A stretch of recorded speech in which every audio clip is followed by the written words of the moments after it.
السلام علیکم ورحمۃ اللہ وبرکاتہ۔ اللہم صلی علی محمد وعلی آل محمد صلی اللہ علیہ وآلہ وسلم۔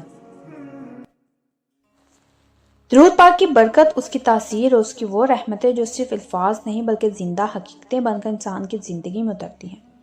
یہ واقعہ بھی انہیں سچی حقیقتوں میں سے ایک ہے جو ایک بہن نے نہایت درد، آنسوں اور شکر کے جذبات کے ساتھ شیئر کیا۔ وہ کہتی ہیں کہ میری ایک بہت قریبی سہیلی تھی، 2 چھوٹے چھوٹے بچے تھے، گھر ہنستا کھیلتا تھا، شوہر محنتی تھا، زندگی بظاہر پرسکون گزر رہی تھی کہ اچانک ایک آزمائش نے سب کچھ بدل کر رکھ دیا۔ اس کی طبیعت خراب رہنے لگی، پہلے کمزوری، پھر مسلسل درد، پھر بالوں کا جھڑنا، جسم کا لاغر ہونا، وزن کا تیزی سے کم ہونا، دن بدن بیماری بڑھتی چلی گئی۔ ڈاکٹروں کے پاس جانا شروع کیا گیا، مہنگے علاج، سخت ٹیسٹ، انجیکشن، کیموتھراپی، مگر افاقہ ہونے کے بجائے حالت مزید بگڑتی چلی گئی۔ رپورٹیں آتی اور ہر رپورٹ پہلے سے زیادہ مایوس کن ہوتی، یہاں تک کہ ایک دن ڈاکٹر نے صاف لفظوں میں کہہ دیا کہ بیماری لا علاج ہے، زیادہ سے زیادہ 6 ماہ، اور اگر بہت احتیاط اور دوائیات چلتی رہیں تو 8 ماہ۔ یہ سن کر وہ بہن اندر سے ٹوٹ گئی۔ ان کے آنسو تھمنے کا نام نہیں لیتے تھے۔ سب سے زیادہ فکر اپنے بچوں کی تھی۔ وہ بار بار اپنے بچوں کو دیکھتی، ان کے سروں پر ہاتھ رکھتی اور روتی کہ میرے بعد ان کا کیا ہوگا۔ میں نے جب یہ سب سنا تو دل کانپ اٹھا۔ میں فوراً ان کے گھر پہنچی۔ وہ بستر پر تھی، کمزور، بے بس، مگر آنکھوں میں ایک سوال تھا کہ کیا واقعی سب ختم ہو گیا ہے؟ میں نے انہیں تسلی دینے کی کوشش کی، انہیں اللہ کی رحمت یاد دلائی۔ پھر انہوں نے مجھ سے پوچھا کہ جب تم پر کوئی بڑی مشکل آئی تو تم نے کیا کیا؟ میں نے بغیر سوچے کہا کہ میں نے درود پاک کو مضبوطی سے تھام لیا۔ میں نے کہا تم بھی نبی کریم صلی اللہ علیہ وسلم پر درود بھیجو، دل سے، محبت سے، تعداد کی فکر کیے بغیر۔ وہ شروع میں بے چین تھی، کہتی تھی مجھے فوراً شفا چاہیے، میں مزید انتظار نہیں کر سکتی، مگر میں نے انہیں سمجھایا کہ معجزے بھی صبر مانگتے ہیں۔ انہوں نے درود پاک پڑھنا شروع کیا، جتنا ہو سکتا، جتنا دل چاہے، کبھی 300، کبھی 500، کبھی 1000۔ رات کو سونے سے پہلے دن میں درد کے عالم میں آنسوؤں کے ساتھ درود بھیجتی رہی۔ کچھ ہی دنوں بعد انہوں نے محسوس کیا کہ درد میں ہلکی سی کمی آئی ہے۔ انہوں نے سوچا شاید دوائی اثر کر رہی ہے، مگر میں جانتی تھی کہ یہ درود پاک کا آغاز ہے۔ 3 ماہ بعد رپورٹ، دوبارہ ٹیسٹ کا وقت آیا۔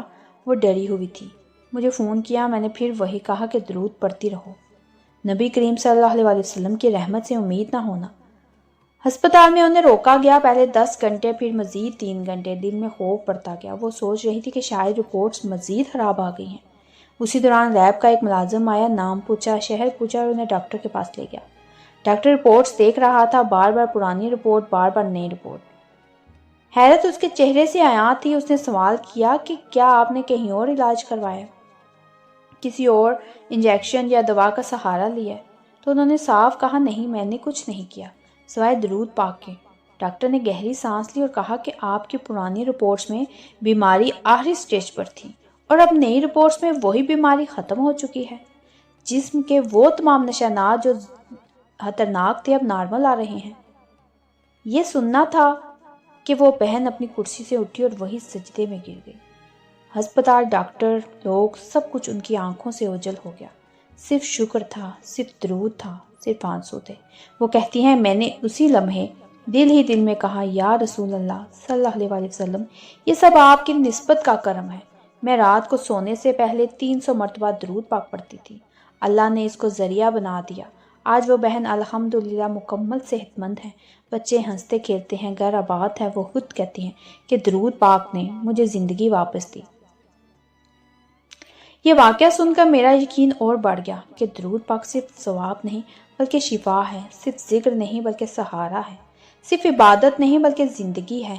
جو دل درود سے جڑ جائے اس پر رحمتوں کی بارش ہوتی ہے، جو زبان درود سے تر رہے اس کے مقدر بدل جاتے ہیں۔ تو ناظرین، اللہ ہمیں بھی وہ یقین عطا فرمائے جو درود پڑھنے والوں کو نصیب ہوتا ہے، اور ہمیں ان لوگوں میں شامل کر دے جن پر رحمتیں اور انعامات نازل ہوتے ہیں۔ آمین ثم آمین یا رب العالمین۔ تو ناظرین، اگر آپ کو میرا یہ مشاہدہ، میرے الفاظ دل سے لگے ہوں تو میرے چینل کے ساتھ جڑے رہیے۔ میرے چینل کو سبسکرائب کریں، لائک کریں، شیئر کریں۔ مجھے کمنٹس میں ضرور بتائیے گا کہ کون کون درود پاک پڑھتا ہے۔ ایک نئے مشاہدے کے ساتھ دوبارہ حاضر ہوں گی۔ جزاک اللہ خیر۔